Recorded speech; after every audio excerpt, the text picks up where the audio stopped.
Welcome to Permission to Leap, a podcast exploring the stories of people who have brought their visions to life.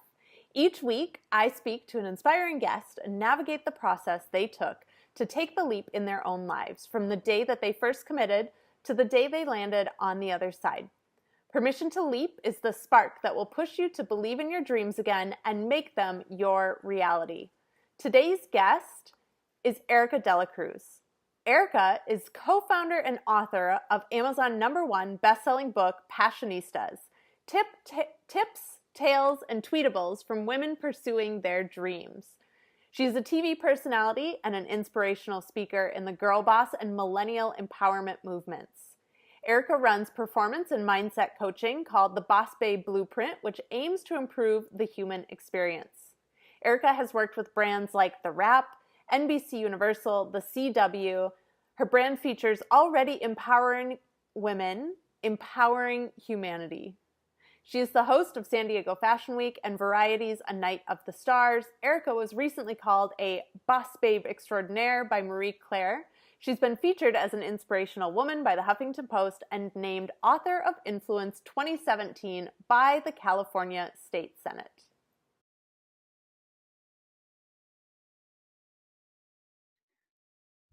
All right, Permission to Leap. Welcome to a new week and a new episode with a new awesome guest, one of my favorite people in the world, one of my inner soul tribe, Erika Cruz. She is literally probably one of the most happy people I think I've ever met in my life. She and I have had some really intense experiences together, and no matter what the world looks like to her, she's always positive. And that is one thing that I love about her. She is a host and an actress. Are you No, not an actress. I'm not an actress. However, Okay, a lot of the times bios will be sent and they're probably for something else. That's funny. All right. So Erika is a host and a boss babe, and she runs boot camps to teach other women how to do amazing things in their life. I just attended her Passion to Profit event in West Hollywood, where she had all sorts of hosts and entertainment professionals come in and talk about their journeys to get where they are. And she is just a spreader of light. That is what she does. So Yay. Welcome, Miss Erika. Thank you, Bree. I'm so excited to be here. I'm like, it's Bree. I'm so excited for the show, at least what I've heard about it. And I love your backdrop because it's very pink and it's my favorite color. Good morning. We kind of match. We're both wearing like blue green tones, and we've got like it's true. I'm like, perfect. Yeah. Well, my love. So we just kind of jammed a little bit before this, and there was an experience that you and I had together 2 years ago. Right when we were getting to know each other, and it was a rough patch for both of us. Mm-hmm. And so it was this moment where Erika and I decided to go out for dinner. Both of us were sitting there. Well, I know for me at least, the whole time being like, please let me have enough money in my account for my card not to bounce while we're out to dinner. Yeah. I was fine because I had just sold all my clothes, so I knew I had enough, but that's why. Yeah. So we were both at this point where we were like, we'd both been busting our ass and putting in the work and just didn't have the money to show for it yet. And so we had this moment where we're both sitting crying into our dinners at Cafe Gratitude. So talk a little bit about where you were at that point. Yeah. So coincidentally, I was, and I think this is the most beautiful thing, I was right on the tail end of having just gone through this like 3 month struggle. And I was weirdly, when we sat down at this content place of like, okay, it's all coming, and it hadn't arrived yet. And I think for you, that period was just like right in the bulk of it. And it was perfect and beautiful because I could see you, and I'm like, oh no, this is just a matter of time for everything to come to fruition, for Bree to come true, to manifest. And so it helped because it helped me be calm and remember like, oh yeah, okay, got it. So I was like depths of despair about a week prior. And then we were sitting down and I had just like sold a bunch of my stuff and like gone to this just aligned place of like, you know what? Nothing I have right now determines anything that I have tomorrow, like at all. And so when we sat down, when you were talking about the space that you opened up that space for me to be like, oh my God, this has been the last month of my life. And it's like, there's another person there. And I honestly think that us being able to put it out into the space helped us release something, because afterward, God, everything seemed to kind of like puzzle pieces fall into place. But I was at a pretty, like, that whole week leading up was low. And then that space where you and I were talking about it felt so like, I don't know, just this like a release, like when you finally like sneeze and you're like been waiting to, you know what I'm saying? For months. Yeah, for months I was waiting to sneeze, and you gave me permission to sneeze. So you gave me permission to leap. All right, we're rebranding the whole thing. It's now going to be called Can you please rebrand the podcast Permission to Sneeze by Brie Seeley? Oh my God. Oh, that's so funny. I love this.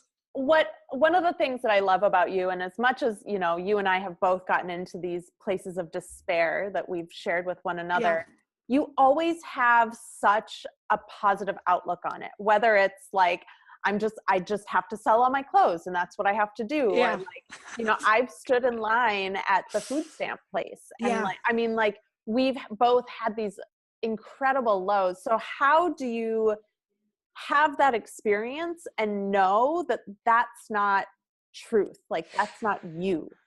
Right. Like that does not constitute forever. And this does not mean failure and doomsday. Yeah. And similarly, Brie, I love that you mentioned that, because I don't know if we've even ever talked about this, but similarly, this was about a year beforehand, but I've done that same thing where it's like, hey, like food stamp, whatever, I forget what they're called, you know, stood in line, got approved for what I was doing. And then like later was interviewing like Jennifer Morrison from Once Upon a Time. And I'm like on a red carpet and everything. And I'm getting all these messages like, congratulations. And I'm like, oh my God, this is not the full picture of my life. But it's interesting because I think it's the perfect example of how I've lived, which is just trusting that those moments, like the opportunity to sell my clothing was a gift. The opportunity to, you know, have groceries paid for 6 months while I'm pursuing my dream is a gift. So it's weird. I just trust this higher source. And I'm like, okay, I'm doing it right. And okay, so I hate to say, you know, this is right and this is wrong. It's all subjective. But one of my beliefs is if you know what you're put here to do and it lights you up and you're inspired by it and you are doing it, the world will literally never let you fall. Even though it feels like you're at rock bottom, if you have that trust, you know that the rock bottom is the gift. Like, it's almost like, oh, I get to do all of these things because the world's keeping me afloat, because I'm one of the ones. Like, I'm one of the 10% being able to do what I want to do in this world. And I think that often it's like bad luck. I don't believe in it. So I don't believe in bad luck when you're in your truth. I think it's all aligned for you. So to not get down in the dumps and that depression and that kind of stewing in like, I have nothing. I feel like I have no one. I can't call anyone. I've just gotten my food stamps. I'm picking out a whole load of clothing to sell next week. And this is all to be able to like live, right? And that is only one part of my life. The other part is actively beating on my craft, actively working to figure out what I'm going to do next, where I'm going to go. And when I'm in this space, I am so happy that it's just like not the equivalent that this can be a bad thing, that this is bad luck. This is good luck. This is good luck because it's keeping me afloat. And then I happened to meet my business partner when I was in this state. And he literally just had this like, opportunity. And it was like, here, do you want to speak and teach and all these things that I don't need to own a bunch of stuff to do to generate revenue? And I'm like, and you know, I very calmly was like, for sure, yeah, let me know the dates. And in my mind, I'm like, oh my God, I knew it. Like, I had to be here to appreciate this. So just knowing and taking a look at like, are you in your truth? Are you doing what you were put on this earth to do? So I read this amazing thing the other day, and it was like, when you die, do you think God's going to ask why you weren't Moses? Like this whole time on earth, why couldn't you be Moses? Why couldn't you be Abraham? No, he's probably going to ask, why weren't you Erika if you weren't? Why weren't you Bree if you weren't? So we're all put here, to be the best versions of ourselves and do the things that we were called to do. So even if it's that leap of faith, like this is the perfect theme for what we're talking about, taking that leap. I really feel that there's this world of a catch net that's not going to let you fall if you're taking the leap for good inside of your truth. So, yeah. Beautiful. So how did you know, how did you figure out that hosting and, being a light and all of these things, how did you know that that was your thing, that was your alignment? It's so crazy. People all the time, it's like, how, I don't know what my thing is, or I don't know what my expertise is in my niche. And often people are like, just pick something. And while that has worked, it's like, pick food and just post about food, talk about food, have food be your brand. I've seen a lot of people point and commit, and that wasn't me. I did not say like, okay, so hosting and self-development and inspiration is going to be my thing. It just didn't happen. So what happened for me is I just broke it apart. Like you can't eat a whole cake in one bite. You have to do the slices. You have to get through it. You have to put it in the fridge for a week and take it back out, pray to God it's not rotten. I just kind of ate the cake in pieces and was like, okay. And it all started with like a speech that I gave while I was in radio. I started in radio, transitioned to public speaking, to a late night show. So I started in TV. And then when I met my business partner, started building these coaching programs from what I had already built in my brand, in the media, and through this mindset stuff that came really easily to me because I did it myself. So it all started with one speech I gave, and it was themed to my life, just the things that I had been through. Like essentially I just repurposed my life, what I had been through and how I had gotten out of it. And I'm like, okay, so it seems like overcoming anything, having this positive mindset of light, because the way I got through hardships that I've been through in my life was with this light that I cannot explain, but it was just this light of gratitude where I was like, okay, just be thankful for the things that I do have. So I started repurposing them into my speeches, and ultimately I started posting about them, started sharing them, and people were like, oh, you're an inspirational speaker. I'm like, am I? And so people started naming me, honestly. So it was less teaching the world what I wanted to do and more the world teaching me what I was meant to do. I love that. So it was interesting. I'm like, and then like the culmination just happened to be, it was the platform that I love is TV, is hosting, is facilitating and moderating, and I get to shine through that. So, and it's not something that I looked at a career trajectory. I go, okay, good, that's a career. I'm going to do it. It was more like, I'm going to do what I want to do. And people are going to package it and call it a thing. So that's what happened. Yeah. I love it. Cool. You talked a little bit about some of your hardships, and I know that you shared this in that Sue talk that you did.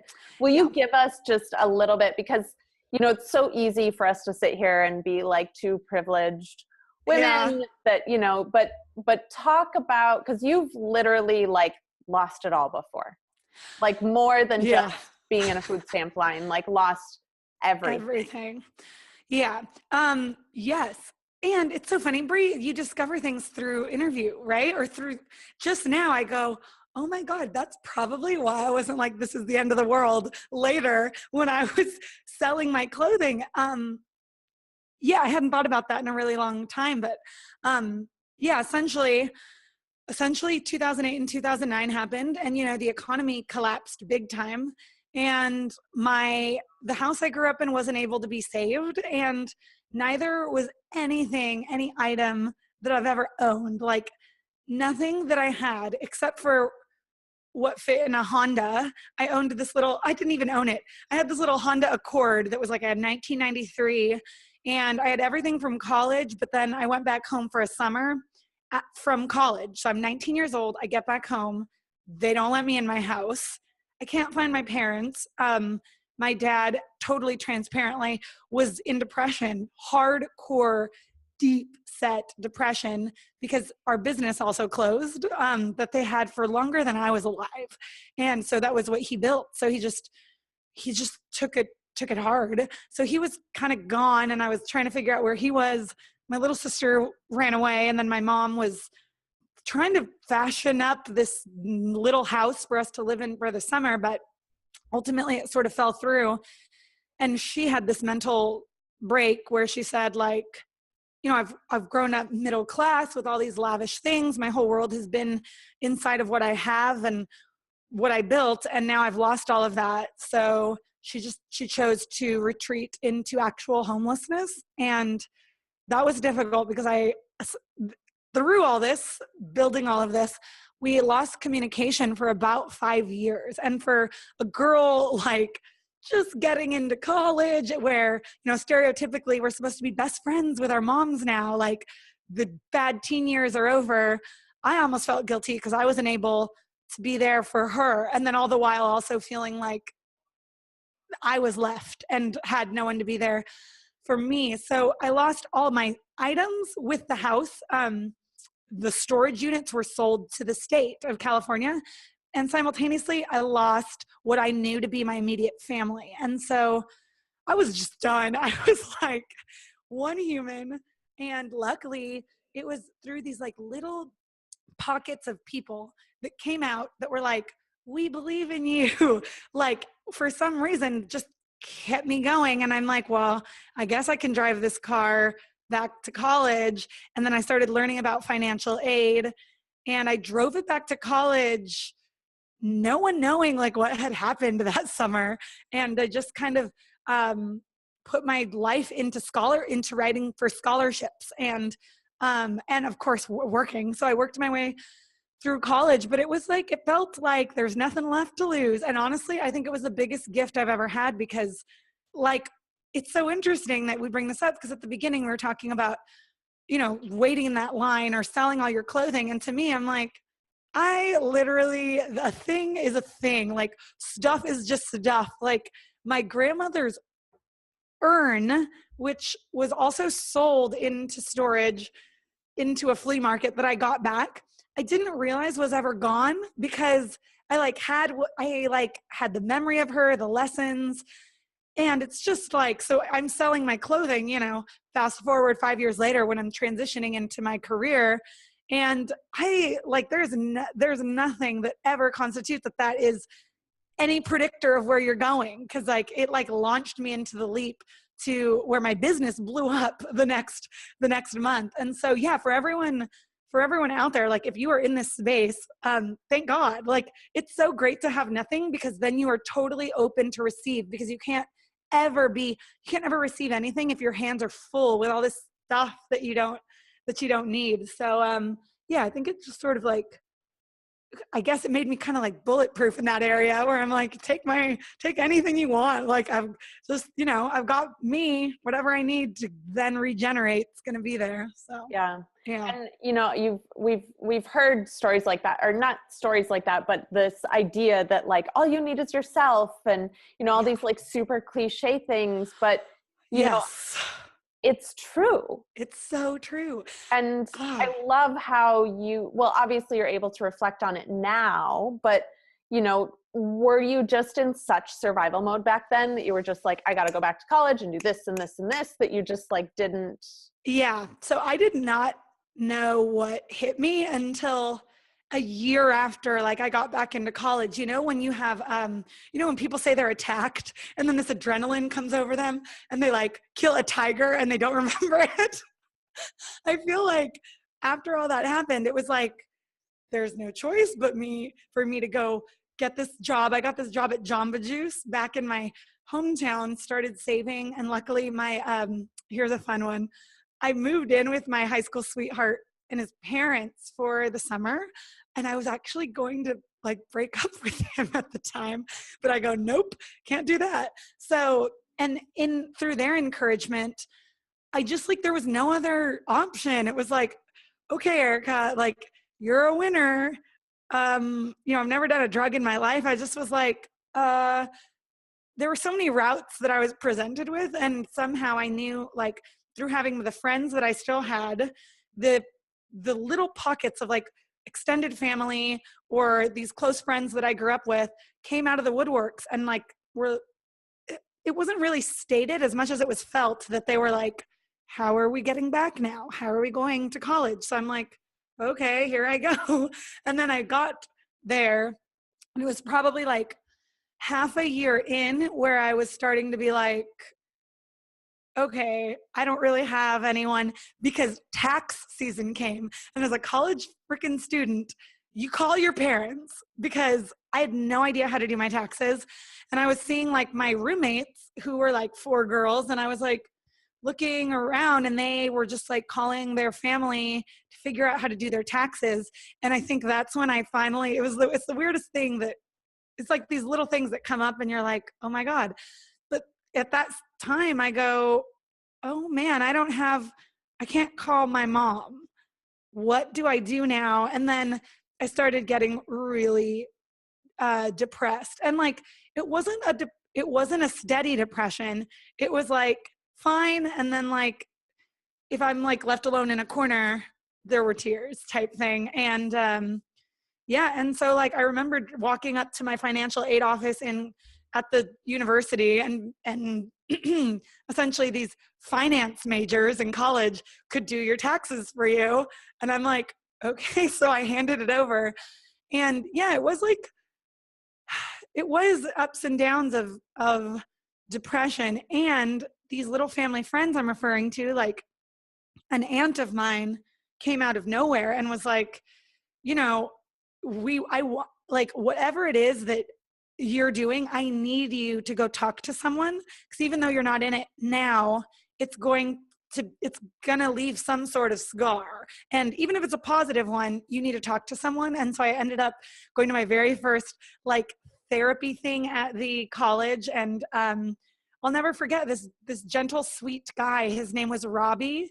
He was also in a master's program, because like I couldn't afford like, hey, let me go get a $10,000 an hour therapist. Hell no. So Right. he was just part of the university, and I want to find him because all of a sudden I started talking about it, and I knew it. Now all of a sudden it was like not only here, and it was okay to talk about that. I would get calls every day from like, even though my mom was in homelessness, she would find some sort of cell phone, but then you couldn't call it back because it wasn't hers. There wasn't an address. A lot of my immediate family at the time was like, how are you so selfish? You left all your family. And then I would start feeling guilty. But then the people wanting me to succeed would be like, you need to do you need to get to the level you want to get before you can ever help anyone else. And so I luckily stuck with that and got through it that way. But I was really thankful, because I started realizing that talking to other humans and like being transparent, having this authenticity worked, because then I started sharing with my roommates and my friends and having those breakdown moments, and it strengthened my bonds and the friendships I have now with them. So yeah, it was crazy. It was crazy. Well, and I think that lesson in general, I mean, you and I had really only just met a few months prior to us. Totally. Our cry sesh at Cafe Gratitude. Yeah. And, we have become great friends over the last 2 years. I know, it's the best thing on earth. It's being able to show up vulnerably and authentically wherever we're at in the moment, and just be present with one another. And for sure. And one of the things is I'll never forget meeting you, because I met you in person, at least for the first time, and you walked in. We met on Instagram, Erika and I did. Yeah, we met on Instagram. Never, ever underestimate the power of social media. I was like, Bree is doing it. And I'm like, I want to work together, do something. And I didn't have anything in mind, but we just hopped on a call, and it was like, okay, I like you. I like you too. Let's meet. And then lots of things have stemmed from it. But I was girl crushing on her from Instagram. And then I met her, and she was talking about like crying. Or I remember she had just gone through something at an airport coming back from her hometown. And she's like, I was crying so hard all of yesterday. And I'm like, oh, it's this kind of relationship. All of a sudden, things got better. Things just got real really quick. And yeah, it's a great lesson in vulnerability, because when you're vulnerable, it allows other people to say, like, me too. I cried. You cry, I cry. That's crazy. And it just, yeah, real things come from it. Otherwise, you have one mask, like interacting with another mask, hoping they like each other, and the other, and all the while, your true self never knows what's actually real or happening. So, Yeah. crazy. Cray cray. Well, thank you, dear. I so appreciate, of course, your vulnerability. Thanks, Bray. But just really also sharing this idea, because I feel like this is one of the hardest parts of the leap, is that we're so like, this is my reality. Like what I can see right now, here and now, is my reality. Yeah. And it feels so concrete, right? Yes. Yep. Exactly. Yeah. Like whatever's in your bank, like whatever's in your bank account, whatever's in your space, whatever is happening, friends, family, significant others, that's not reality. Like what's real is what you're committed to. And if you stay like, okay, so all this is happening, but this is what's real, then live into your commitment, and everything else will subside. It will work itself out. It will fall away. And it's so difficult to be like, I am a failure. You know, you get that one email and it's like, this is what's true, is that I am subpar. And it's crazy. It's crazy. And really think, if you were with your best friend, if you were with your loved one, is it absurd to you that they would say that? Yes. Would you ever say you deserve to feel this way? You're terrible, you're evil, you're failing? No, you probably wouldn't. So take a look at how you're talking to yourself in those moments, because like I always say, shrink yourself. Like whenever you're having a self-talk day where you're just like, this is it, like I'm not going anywhere else, I'm doomed. Shrink yourself down to 6 years old or 7 years old, and like little Bree or little Erika. And I would never talk to like my little self that way. I'd be like, sweetheart. And that's probably what you need to hear, what she needs to hear, or he needs to hear. Like what I want when I'm 6 is like someone to be like, sweetie, this is great. Like 10 no's, you're closer to the one yes. Like face plants, they equal success. Like this is the rule of thumb that you have to learn. You're doing it right. You're ahead of everyone else because you're going through the motions and failing more. And like, that's what, and then I'd give her like a Disney movie or something. Ice cream. And like, that's what you need to, that's the truth. The truth is like what you want to tell that yummy, like little child inside. Like, that's what you need to hear at that minute, because we think they're gone and they're not. They live forever inside, but society is like, no, don't go revisit them. Like, they don't know what's going on there in make-believe land, when really they're in truth land. And when we're up here, it's a scary neighborhood. Don't go up there alone. This is not the truth all the time. So, yeah. I love it. Cool. Yeah. Cool. Well, thank you, dear. Thank you so much. Your love and your light and your positivity with us. Yay. So where Thank can you, people find you? Yeah, you can find me at erikadelacruz.com. So it's ErikaDelacruz. So erikadelacruz.com, and all my social medias on the website, which is @_ and then again my full name, Erika Delacruz. So come and tweet and Instagram, and we can love each other forever. And yeah, my email and contact forms are on there too. You are so lovely. I'm so grateful for you. Love you, Brie. I'm more grateful for you. Thank you for having me.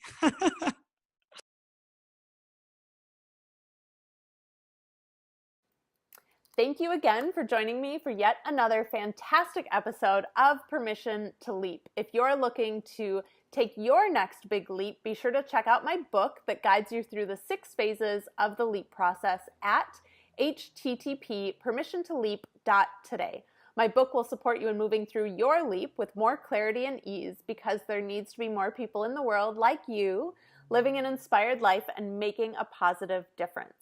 Much love today and always. I will catch you on the next episode of Permission to Leap.